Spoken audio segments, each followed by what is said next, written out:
Whether directly involved or simply supporting businesses' growth projects, Rochester Area Economic Development celebrated a number of successes in 2015.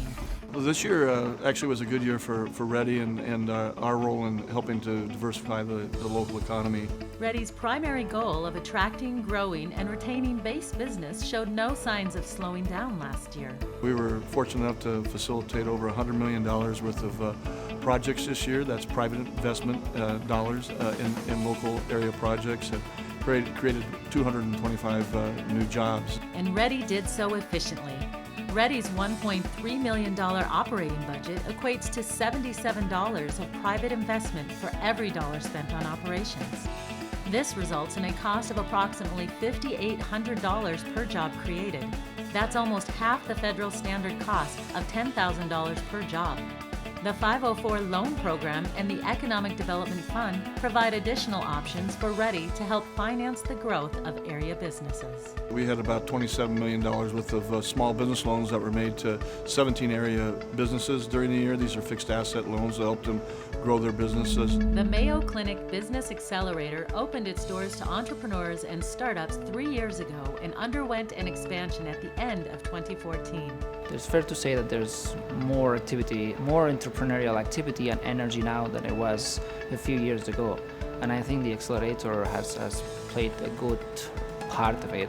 In the last year, the Accelerator added 12 new tenants, graduated 1 tenant, held 20 events. To date, Accelerator firms have created 49 new jobs and raised $7.6 million in early stage capital. And due to the expansion, the Accelerator can offer even more opportunities to community groups such as BioAM, Techstars++, Black Data Processing Association, Coder Dojo, TEDx, Technovation, and Youth Startup Weekend, among others. Now that we have more space, we're trying to let everyone use the space in a way that will benefit all of us. The company GoRout, responsible for the on-field wearable technology that enhances football practice for all levels of play, is a recent Accelerator graduate. We started out with just owning a single chair in the space. We had the co-working space for $100, and we were in the Accelerator for about 14 months. In addition to the reasonable price and collaboration space, Rowley says there was so much more to his company's first home. But we also had an infrastructure here that really allowed us to kind of get our foothold on who we should talk to for legal and what we should do for financial advice and who we should talk to about getting funding. All of those resources were available to us here. GoRout also received funding support from RAEDI's Economic Development Fund. GoRout is headquartered in downtown Rochester and has increased their staff to 18 employees.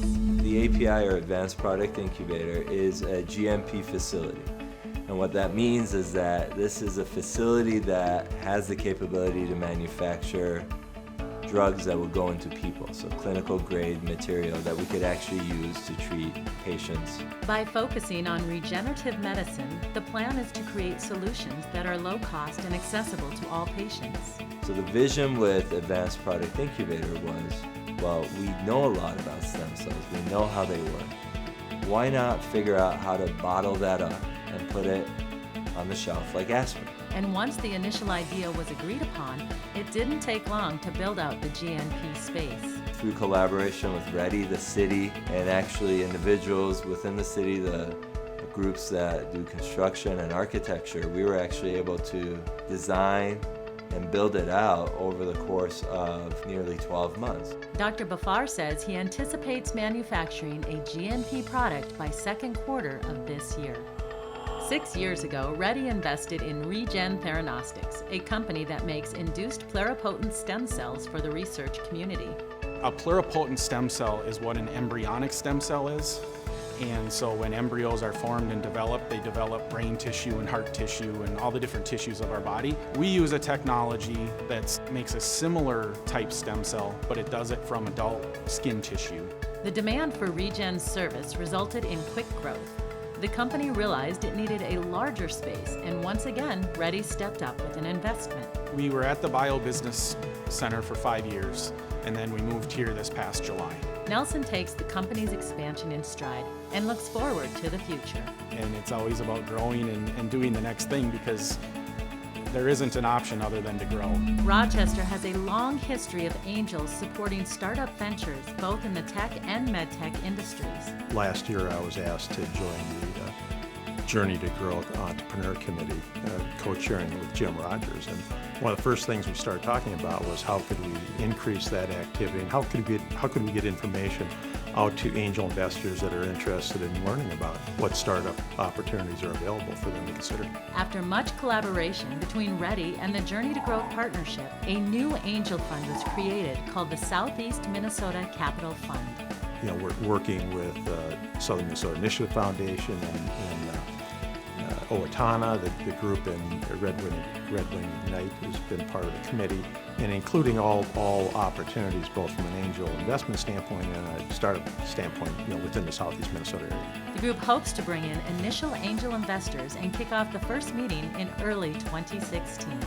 Gillette-Pepsi Cola Companies has been a mainstay in Rochester since the 1940s when Norm Gillette acquired the Pepsi Cola franchise, and their current building has been here nearly as long. This building has been in place, I would say, from the 1950s era.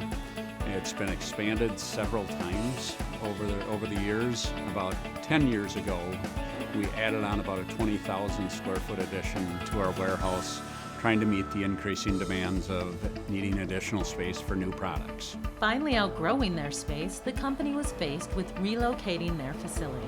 As we went about looking for the next site, we started in Rochester. We definitely wanted to keep the business in Rochester. RAEDI supported the company's tax increment financing request, which the City of Rochester approved, ensuring the company would stay in Rochester.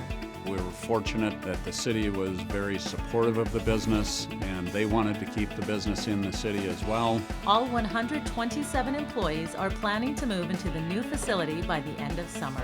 After 2 years of careful planning, research, and development, Stewartville-based Minnesota Medical Technologies saw a great need and lack of advancement in the field of fecal incontinence. It is one of the single biggest reasons why people are placed in long-term care in the first place. Realizing the potential in a market so underserved, the company broke ground on a new facility in 2015. The initial facility, the first building, is quite small, actually.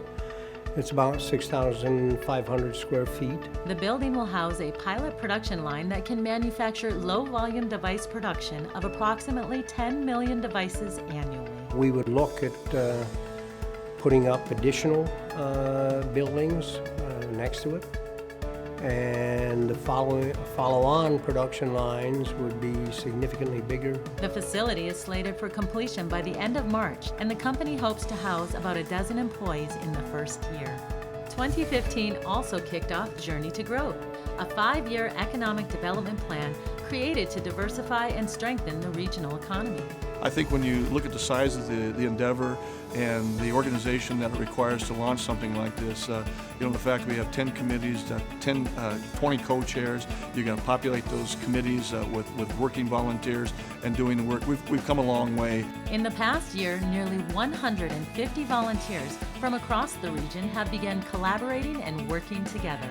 I got involved with the Economic Journey Committee, and I know that one of the things that we're working on currently is talking to different target industry sectors and discussing maybe some of the opportunities and challenges that we're seeing, and if there's any way that Journey to Growth can assist these industries. The buzz is out. Everyone's so happy about the Journey to Growth, and it makes me feel good because I'm a part of that. To me, transportation's a cornerstone of economic development. Without planes and trains and automobiles, you can't move people in and out of the region and product in and out of the region. And I think, again, this is just an incredibly important part of the growth that's coming and the growth that's already here. Right now, I am part of the Economic Committee, Workforce Development Committee, and the Diversity and Inclusion Committee. I'm really excited to be part of all three. To date, collaboration and early stage planning is taking place on nearly 30 Journey to Growth projects and endorsed initiatives throughout the region. Some of those projects and endorsements include the Regional Community Video Project in partnership with Southeast Minnesota Together, RST's Fly Local campaign, Food and Dairy Industry Roundtable, the We Are More Diversity and Inclusion Traveling Exhibit, Southeast Minnesota Capital Fund, CTech, Youth Startup Weekend, the regional bus tour in partnership with CETA. I am starting to see some movement already, even from some of the things that I've heard are coming up, like we're having this bus tour with site selectors, and they're bringing people around to actually come to our city instead of just talking about our city somewhere else and hoping they come here. As Journey to Growth enters its second year, it's more important than ever to continue growing our Journey to Growth team. Journey to Growth is important because it provides an opportunity to network with others, to learn a lot more and broaden your expertise about southeastern Minnesota.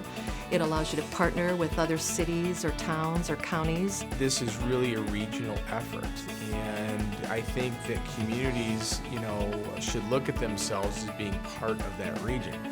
And with that, I think they, should be involved. You need to get to Journey to Growth. You need to contribute, not just financially, but with what information that you have about your community and how you can connect the dots in the region.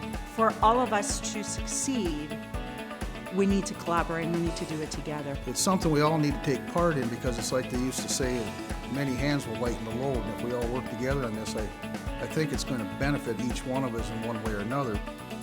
One journey, one region, one voice. That's our future. That's our Journey to Growth.